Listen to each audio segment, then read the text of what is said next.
Hola, ¿qué tal? Bienvenidos a Así Veo las Cosas. Yo soy Lindsay Casinelli y sí, estás viendo bien. Hoy Jorge Ramos no se encuentra en su espacio titular. Él está recibiendo un merecido premio al periodismo. Felicidades, Jorge, por eso. Pero nos dejó preparado, como siempre, él es un hombre que nunca para, un debate que tiene que ver precisamente con el momento social y político que estamos viviendo, con toda esta violencia política que está atacando a los Estados Unidos. Él nos dejó un debate entre demócratas y republicanos que vamos a tener más adelante. Pero me encargó a mí, y yo no le pienso fallar, las noticias del día. Y tenemos que arrancar con el hombre acusado de haber matado a Charlie Kirk. Y lo que ocurre hoy con Tyler Robinson, de 22 años, acusado de asesinar al activista conservador Charlie Kirk el pasado 10 de septiembre. Robinson enfrenta cargos de asesinato agravado y la fiscalía ya anunció que buscará la pena de muerte. En esta audiencia, el juez confirmará la designación de su abogado defensor y revisará los primeros procesales. Según documentos judiciales, Robinson habría planeado el ataque con anticipación y confesó en mensajes a su compañero de cuarto. Escuchemos. Mr. Robinson's constitutional rights will be protected at every stage. Let me be clear. I will not put my finger on the scale of justice. These proceedings will be open to the public, conducted in accordance with the law, and handled with diligence and competence to ensure that justice is never compromised. It is the standing order of this court that Mr. Robinson shall be allowed to appear in person so he can fully engage with his attorneys and participate in these legal proceedings. Es un caso que tiene conmocionado a toda la nación. Nosotros les estaremos dando seguimiento día a día. Obviamente es importante cada una de las resoluciones que se encuentren.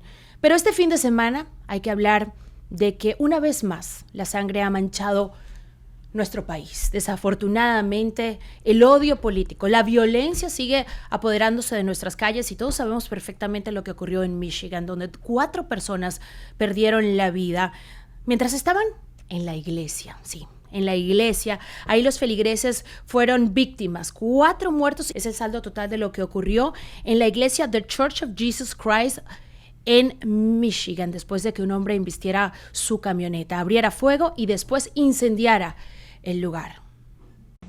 Evil. This was an evil act of violence. That's exactly what this was. And this is not Grand Blanc. This does not define Grand Blanc and who we are. We are a community, and I am confident that together we're going to build a stronger community due to this incident. They were shielding the children who are also present within the church, moving them to safety. Hundreds of people just practicing their faith, just extreme courage, brave, and that's the type of community that we are. Un fin de semana sangriento, un fin de semana doloroso. Como ciudadanos de este país, como padres, no podemos imaginar el hecho de estar en una iglesia profesando nuestra fe y que de repente ocurran actos como este. Pero ¿quién pudo perpetrar este acto? Bueno, ya tenemos todos sus detalles. Se llama Thomas Jacob Sanford, de 40 años. Ahí lo vemos en pantalla. Era un ex miembro de la Marina de los Estados Unidos con servicio de 4 años. Estuvo en servicios desde 2004 hasta el 2008. Incluyó eso también un despliegue por Irak. Alcanzó el rango de sargento. Se cree, escuchen esto, que manejó el vehículo, que embistió la fachada de la iglesia, ingresó al edificio antes de abrir fuego. Durante el ataque, aparentemente utilizó gasolina y otro acelerante para provocar el incendio fuera mayor.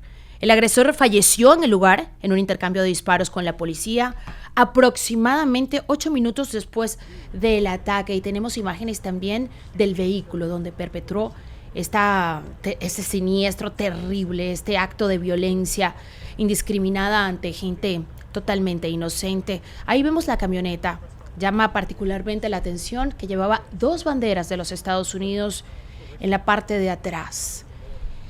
Y de Michigan nos vamos hasta la ciudad de Nueva York, donde el actual alcalde de esa ciudad acaba de decir que se retira de una posible reelección. Vamos a escuchar las palabras de Eric Adams. I cannot continue my re-election campaign. The constant media speculation about my future and the Campaign Finance Board's decision to withhold millions of dollars have undermined my ability to raise the funds needed for a serious campaign. La retirada de Adams deja el camino abierto para dos nombres importantes, dos candidatos que buscarán ser alcaldes de la ciudad, de una de las ciudades más importantes de los Estados Unidos. Una es Zohran Mamdani, lo conocemos perfectamente, y al otro también Andrew Cuomo, quien ya ocupó ese lugar. Acerca de Mamdani, el presidente Donald Trump tuvo una fuerte declaración a través de su red social Truth Social, donde le dice: el autodenominado comunista de Nueva York, Zohran Mamdani, quien se postula para la alcaldía de esa ciudad, es una de las mejores cosas que le puede pasar al Partido Republicano. Aparte de eso, arremete contra él, diciéndole, por supuesto, que su falso comunismo no va a tener éxito, y mucho menos si no cuenta con los fondos que vienen de Washington. Mamdani, por su parte, también hizo una declaración diciéndole a Andrew Cuomo que precisamente esta era la situación donde ellos dos se querían encontrar. And to Andrew Cuomo, you got your wish. You wanted Trump and your billionaire friends to help you clear the field. But don't forget, you wanted me as your opponent in the primary too. And we beat you by 13 points. Looking forward to doing it again on November 4th. Hope you're well. Te vamos a cambiar de tema porque, a ver, esta es la historia de muchos que han venido a este país y que han encontrado en Estados Unidos un segundo hogar. Sin embargo, hoy la ley le dice que no pertenecen a esta nación, a pesar de haber vivido toda su vida acá, a pesar de haber construido un futuro para sus hijos. Y por eso quiero que vean la declaración de Francisco Javier Duarte, un paletero con más de 30 años en San Diego, que ha decidido decirle adiós al país que le abrió las puertas y regresar a México porque no le queda otra opción. Buenos días, buenas tardes, cuando me estén viendo. Mi nombre es Francisco Javier Duarte, para todos mis amigos, para todos mis clientes, hermosos niños, que les he estado deleitando por 30 años que he estado aquí en este bello país, mis paletas. Tengo 30 años trabajando como paletero. Desgraciadamente en el 2017 me agarró migración y de ahí empezó un tormento para mí.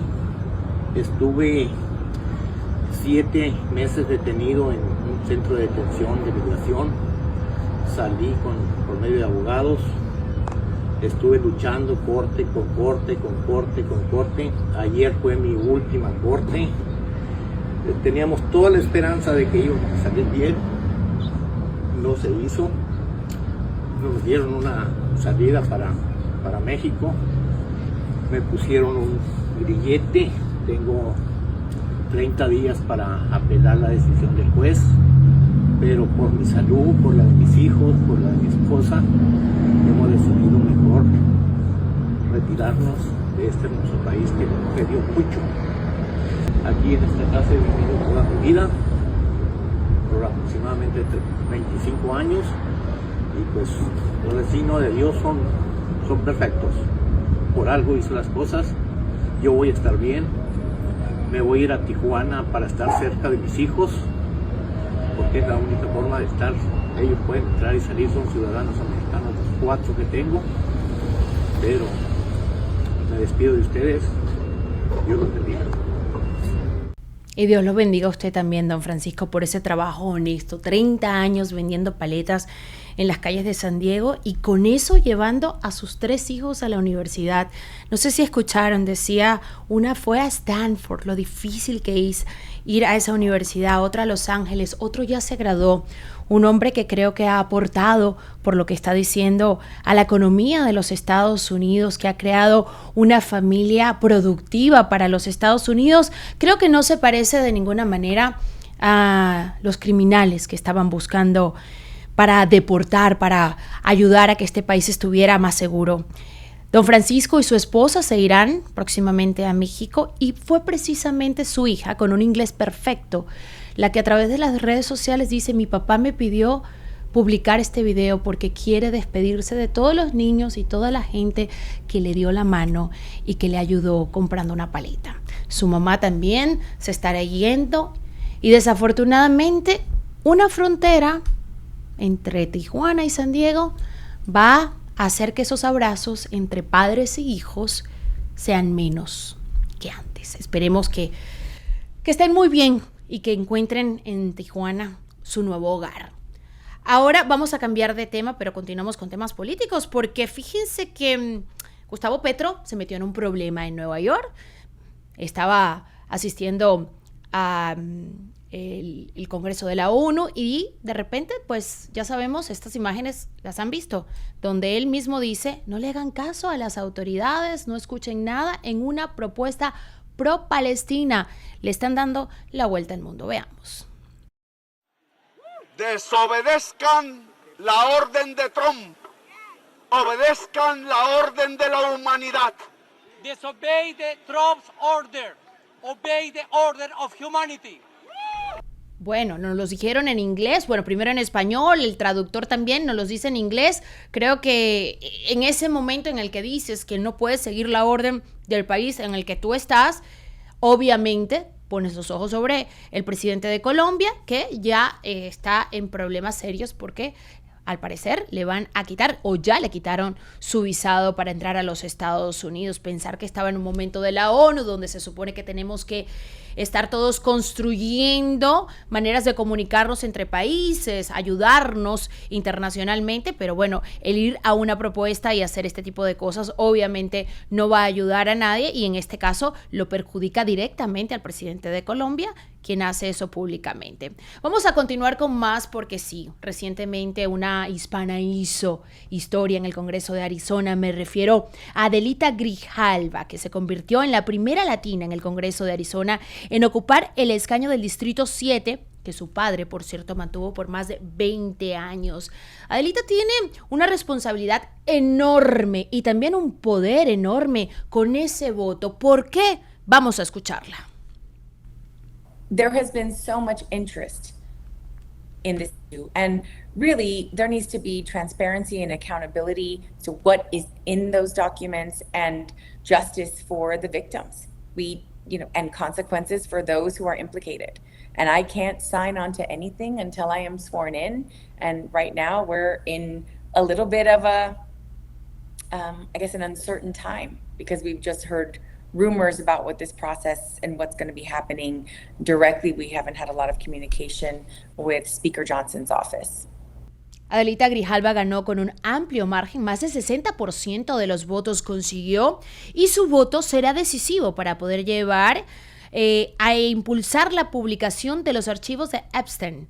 Específicamente, obviamente, ella se encuentra camino a Washington el día de hoy.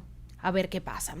Y terminamos con esta porque me los voy a llevar a todos a un VIP, diría Bad Bunny, pero más bien Bad Bunny te va a decir a ti, los voy a llevar a todos al Super Bowl, ¡Qué barbaridad lo que se ha convertido, no solamente en la música, pero también a nivel cultural, el efecto Bad Bunny, después de haber tenido 30 presentaciones en su natal Puerto Rico, 31, porque al final le agregó una más que además hizo historia por haber salido en el streaming, rompiendo todos récords de audiencia. Bad Bunny será el encargado de hacer el medio tiempo del Super Bowl. El anuncio se hizo anoche durante el medio tiempo del partido de los Cowboys de Dallas contra los Green Bay Packers. ¿Dónde va a ser este Super Bowl? Va a ser en San Francisco. ¿Cuándo? Febrero 8. Sabemos que es el evento deportivo más importante de todos los Estados Unidos y nos llena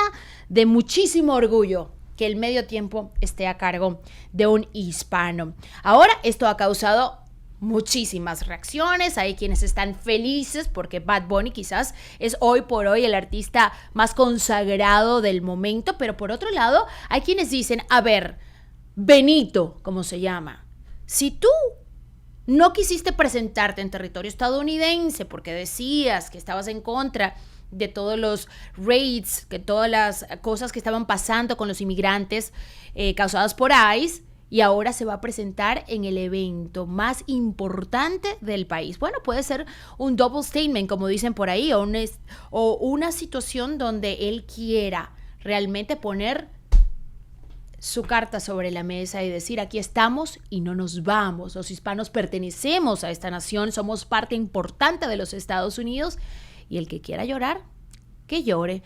En el evento más americano de todos, un latino está a cargo del medio tiempo.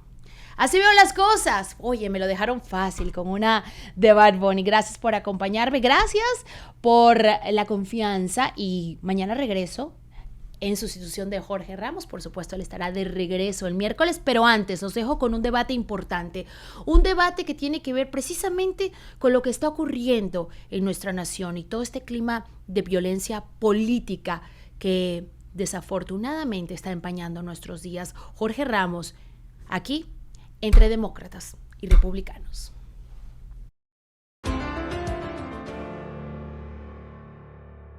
Así ven las cosas. De vez en cuando me gusta juntarme con dos amigos, dos expertos, para que me cuenten cómo ven el país, cómo están los Estados Unidos, si vamos en la dirección correcta o si hay que hacer correcciones. Y esta vez he invitado una vez más a Daniel Garza, analista republicano, y a Debbie Mucarsel Powell, ex congresista y analista demócrata. Los dos, gracias por acompañarme aquí en este esfuerzo de tratar de entender cómo está el país. Debbie, déjame comenzar contigo. ¿Cómo estamos? Y déjame tratar de centrarlo en el tema de la libertad de expresión. Después del regreso de Jimmy Kimmel a la cadena ABC, ¿la libertad de expresión está saludable en los Estados Unidos o estamos cojeando? Mira, siempre es un placer estar contigo, Jorge, y hablar de estos temas que son tan importantes para el país, para nuestra comunidad y también para toda la región. Para mí ha sido escalofriante ver lo que está sucediendo aquí en los Estados Unidos.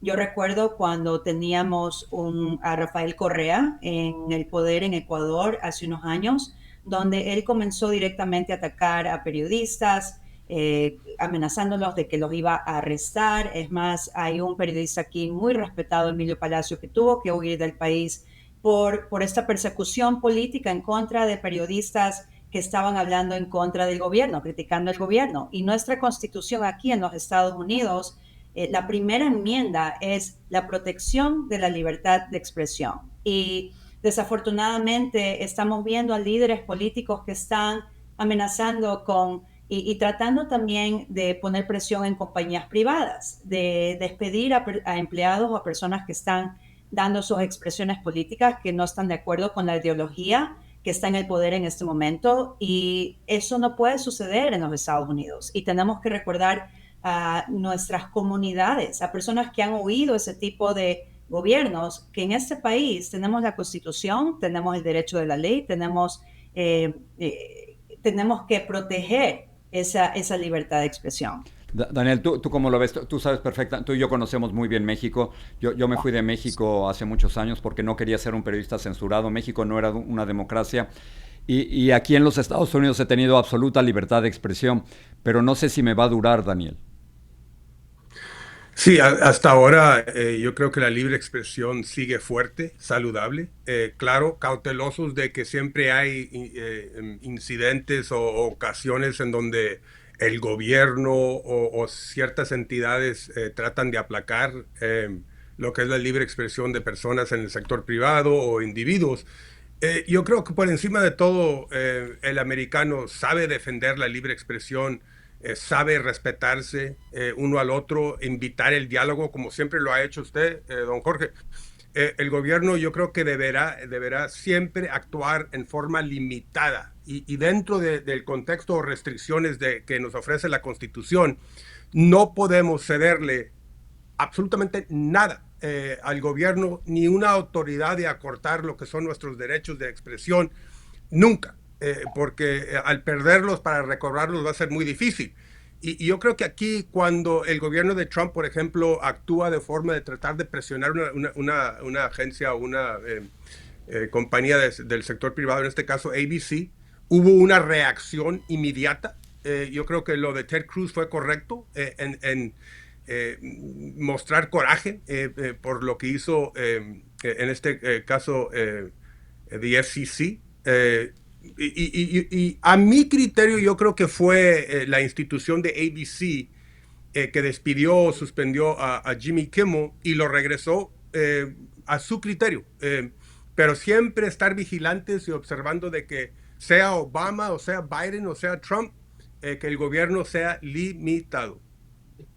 Pero se está metiendo el presidente de los Estados Unidos en esto. Claramente el presidente quería sacar a Jimmy Kimmel y muchos creen, quería sacar a muchos humoristas del aire. Esto no va de acuerdo con la primera enmienda de la Constitución, Daniel. No, pero también nos dimos cuenta en un comité de que millones de conservadores fueron censurados, Jorge, en YouTube y Google por parte de la presión que les puso Biden. Entonces, ¿dónde estaba el coraje de los medios de comunicación hacia la administración de Biden? ¿Por qué no vigilan o van a ser los mismos de intensidad de policía sobre nuestros derechos de expresión al individuo? ¿Por qué tiene que ser una persona famosa que quizás le están poniendo presión de callarlo? Toda administración va a tratar de callar voces que se oponen o están en contra o tratar de presionarlos o identificarlos como radicales. Pero ahí deben estar los medios de comunicación y llamarle a cuentas inmediatamente, sea Obama, o sea Biden, o sea el que sea. Pero no lo hicieron, y eso es parte, yo creo, del resentimiento del lado conservador. ¿Por qué un lado sí y el otro lado no? Debbie. Sí, en ese punto yo no estoy de acuerdo con lo que dice Daniel. Y quiero aclarar una cosa. Yo no estoy aquí para defender ni a Biden, ni a Obama, ni a Trump.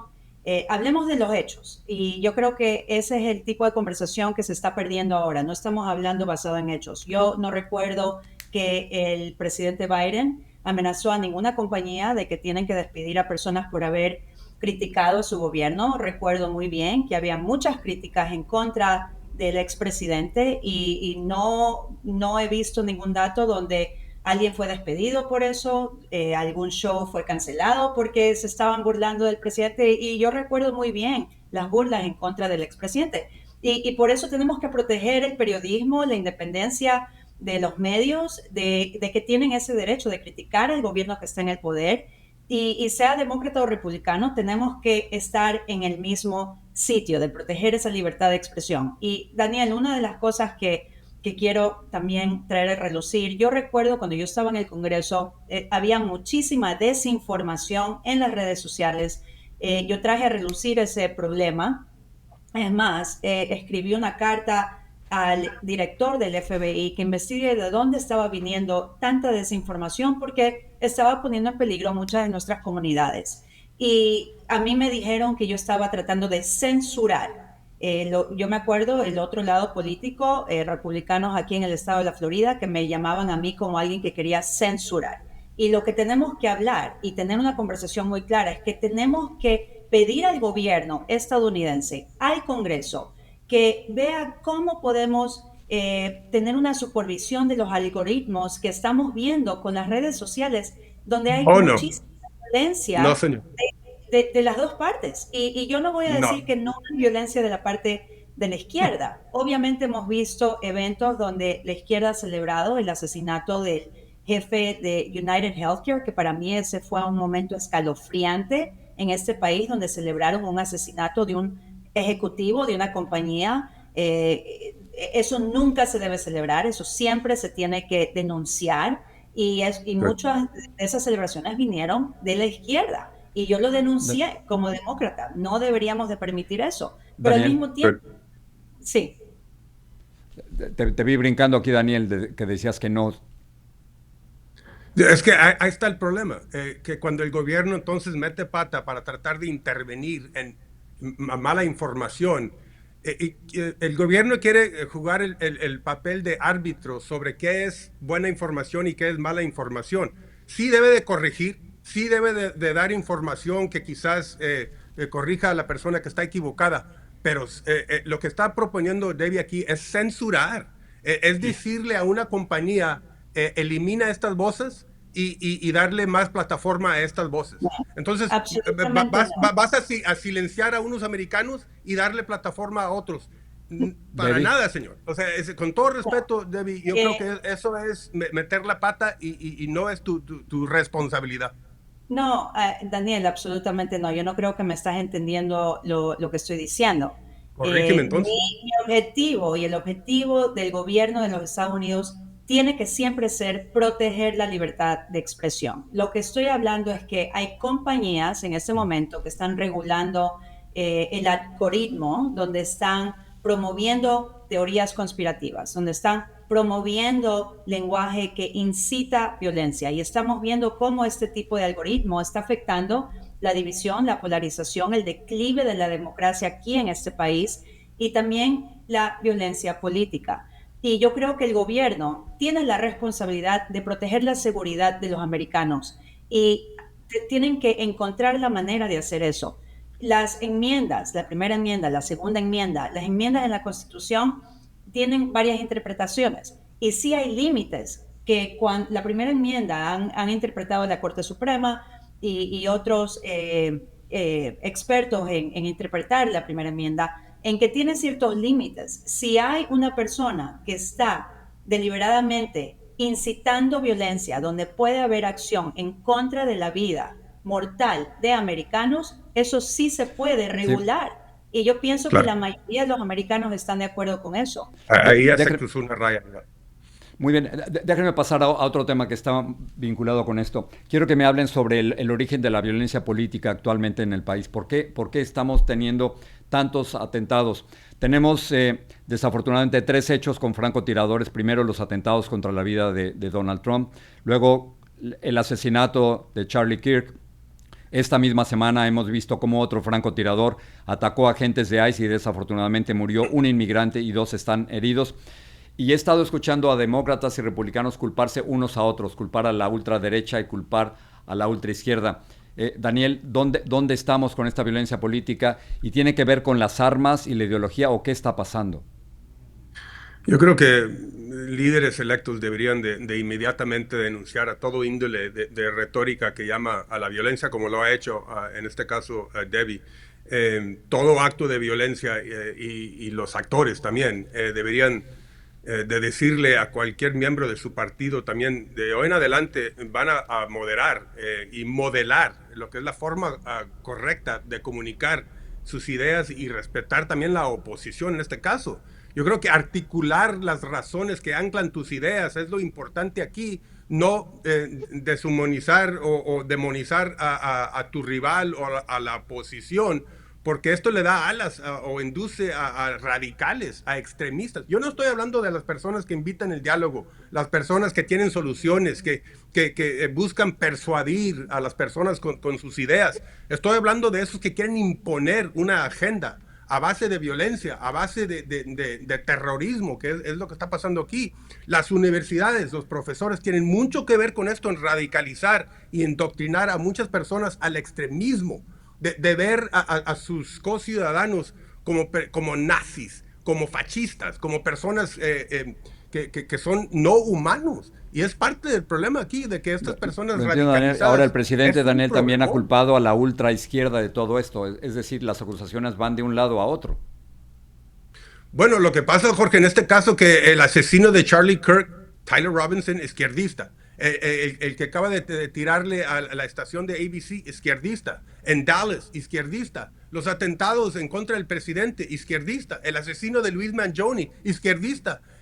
Pero podemos hacer una lista, Daniel, también de Gabby Gifford. Podemos hablar de la representante estatal de Minnesota. Debbie acaba de dar otro ejemplo también. Debbie, te escucho sobre esto. Sí, mira, Daniel, yo creo que es nuestra responsabilidad como personas públicas que estamos hablando de este tema, de no culpar ni a un lado ni al otro. Y es exactamente lo que yo pienso que tenemos que hacer. Y comienza con nosotros mismos. Tú estás en este momento haciendo una lista de personas que han utilizado la violencia que son de la izquierda. Bueno, como dice Jorge, hay muchos, y es más, han habido muchos estudios cuando ven este tipo de violencia política, viene más de la extrema derecha que de la extrema izquierda. Ahora, como alguien, yo para mí esto ha sido muy personal. Yo perdí a mi padre en un asesinato en Ecuador. Y quiero decirles a ustedes, y quiero que el público que está en este momento escuchando, cuando esto sucede a un familiar, a alguien de nuestra familia que queremos, nosotros no pensamos de qué ideología vino el asesinato. Lo que sabemos es que es un criminal, una persona que usó el odio en contra de una persona amada. Hemos vivido tiroteo tras tiroteo en escuelas, la radicalización de jóvenes blancos en este país que han venido una vez más de las redes sociales ha sido una parte muy grande de por qué hemos visto estos ataques de odio en contra de personas que están en la iglesia, personas, lo que vimos en El Paso, Texas, ese tiroteo en Walmart que fue en contra de latinos. Hay muchos atentados de odio, crímenes de odio en contra de comunidades, antisemitismo también ha incrementado. Y también quiero rechazar lo que dijo Daniel de que las universidades están de repente radicalizando. Eso no es verdad para nada. Tenemos que proteger las universidades como sitios donde tenemos esos debates con respeto, donde podemos dejar que los estudiantes con respeto puedan hablar los unos con los otros, hablar de estas políticas divisivas, tratar de tener un sitio que es seguro para que ellos puedan debatir. Y tenemos que hacerlo ahora, especialmente después del asesinato de Charlie Kirk. Él iba a universidades a hablar y tener estos debates. Tenemos que proteger esos sitios, las universidades donde tienen ese tipo de información y siempre están presentando los dos lados. Así que protejamos esta institución. Pero permíteme decir de que cuando se comienza a formar una tendencia, no se puede negar o ignorar. El 25% de muy liberales respondieron que la violencia política puede ser justificada. Liberales moderados, el 9%. Les preguntaron la misma pregunta a conservadores extremistas, el 6%, y moderados el 3%. Eso es algo significante y que no se puede ignorar. Algo está pasando dentro de esa categoría de izquierdistas extremistas y están actuando en forma violenta y lo están justificando. Permíteme, David. Y lo están justificando porque la retórica de muchos líderes los está persuadiendo, induciendo a esto. Y esto es algo que hay que reconocer. No podemos ignorar esas tendencias que se han formado. Yo estoy de acuerdo contigo, pero también tenemos el líder de los Estados Unidos, el presidente de los Estados Unidos, decir que el partido opuesto son enemigos del país. Esa palabra es muy peligrosa utilizar. Es la responsabilidad del presidente, de los líderes políticos que tenemos en este gobierno, de bajar la temperatura, de bajar... Es irresponsable, claro. Y de unir y utilizar ese tipo de lenguaje, enemigos del país. Ha llamado al periodismo enemigos. Pero llámale a cuentas a tu lado también, no siempre nada más sin ver y reconocer lo que está pasando. Daniel, en Latinoamérica vemos dictadores utilizar ese lenguaje. Enemigos del país, atacar al periodismo, atacar... Estoy diciendo que el 25% de los muy liberales están diciendo que está justificada la violencia y no quieren reconocer de que ese es un problema. Y estás apuntando al otro lado, que el 3% dicen lo mismo. Yo creo que los tres estamos totalmente en contra de la violencia política y claramente hemos hablado sobre eso. Si no les importa, déjenme pasar a otro tema antes de terminar la conversación. Estamos en un nuevo momento, Daniel, de persecución política. Las nuevas acusaciones y la investigación en contra de James Comey, el exdirector del FBI, no indica que, lejos de terminar esta polarización, al contrario, estamos viendo cada vez más polarización política y en parte no viene esta del gobierno, Daniel. La temperatura partidista está muy alta, está muy divisiva. Yo creo que ahorita están los republicanos actuando de una forma en donde con la misma vara que midiste, serás medido ahora, y no les gustan los demócratas. Están diciendo algunos de que imagínate si los demócratas hicieran lo mismo. Lo hicieron. Entonces, no es correcto si el presidente está haciendo una persecución política, no estoy de acuerdo con ello, pero una vez más están midiendo con la misma vara. Entonces, ¿cómo decirle a este presidente que está actuando mal cuando no le dijeron al otro presidente que lo mismo? Eso es parte del desequilibrio que estamos viendo en los medios de comunicación. Ahora, yo no quiero justificar lo que está haciendo el presidente si lo está haciendo en forma de persecución, pero sí está aplicando la ley. Debbie, ¿es correcto lo que están haciendo con James Comey, el exdirector del FBI? ¿Investigarlo por una supuesta filtración o leak, como se le dice en inglés? Mira, yo pienso que van a tener mucho trabajo para demostrar que cuando James Comey estuvo al frente del Senado, él le mintió. O sea, ellos están diciendo que James Comey mintió y que sabía que estaba mintiendo y ese es el crimen. Ahora yo creo que va a estar en la persecución, en el lado que está acusando a James Comey. Tienen mucha responsabilidad y mucho trabajo para poder comprobar eso. Muchos expertos escolares, abogados escolares están diciendo que no creen que van a poder comprobar este crimen. Y entonces, si se demuestra una vez más que este gobierno está politizando el Departamento de Justicia, estamos en un momento crítico en la democracia de los Estados Unidos. Hay que respetar la independencia de las instituciones. El presidente no puede dictar lo que el fiscal general hace o no hace. Eso siempre ha sido, claro, obviamente conversaciones van a suceder con el presidente y con el fiscal general, pero mandar o dictar una investigación basado en ideología, en política, o porque son oposiciones del gobierno que está en este momento en Washington, D.C., es persecución política. Y una vez como más, lo hicieron con Trump, como lo hicieron con Navarro, como lo hicieron mira, con Flynn, como lo hicieron con tantos republicanos. Ahí sí, no dijiste nada, Debbie. No, bueno, pero tú estás diciendo que son los demócratas y yo creo que te estás olvidando que muchos de estos casos en contra del presidente Trump sucedieron en los estados. Ahí sí fueron El verídicos. estado de Nueva Perdón, York, ok. basado en la organización de Trump. O sea, él no era presidente en esa época. Estuvieron haciendo investigaciones a las compañías Pero sí privadas. fue candidato. Bueno, sí, fue candidato a la presidencia. Y ahora, por ejemplo, yo no sé lo que tú piensas ahora que el presidente Trump está hablando mucho de Bolsonaro y lo que está pasando en Brasil. Eso también es persecución política después del golpe de Estado de Bolsonaro. O sea, ¿cuál es la línea? ¿Cuál es la línea Está donde fea la cosa, por eso te digo. hay que respetar Pero la ley? el otro lado Hay no es que inocente respetar tampoco. la independencia de las instituciones. Y si hay un crimen que se ha cometido, sea de un político demócrata o sea de un político republicano, lo que sabemos es que en este país nadie debería estar sobre la ley. Hemos hablado de eso. No, Y yo para creo nada. que esa- mira, Pero sí estamos de acuerdo de que algunos políticos son corruptos, ¿no? Yo no No. estoy diciendo quién, yo estoy diciendo que hay corrupción. Daniel, hay mucha corrupción en la política americana, mucha corrupción. Y obviamente tú me vas a decir los demócratas y yo te voy a decir los republicanos, de los dos lados hay corrupción De los dos política. Y lo que le quiero... Pero tenemos que tener y pedir más transparencia del gobierno, Sure. así sea el gobierno federal, gobierno estatal o gobierno local. Yo puedo hablar de mucha corrupción en el gobierno local aquí en el sur de la Florida. O sea, podemos tener todo un programa basado en la corrupción que estamos viviendo. No entremos en esa basura, por favor. Debbie y Daniel, les agradezco mucho esta conversación tan honesta, pero sobre todo tan respetuosa, y yo creo que es precisamente este tipo de diálogo el que debemos tener mucho más aquí en los Estados Unidos. A los dos, gracias de verdad por sus opiniones y por el respeto. Gracias. Abrazo a Gracias, los dos.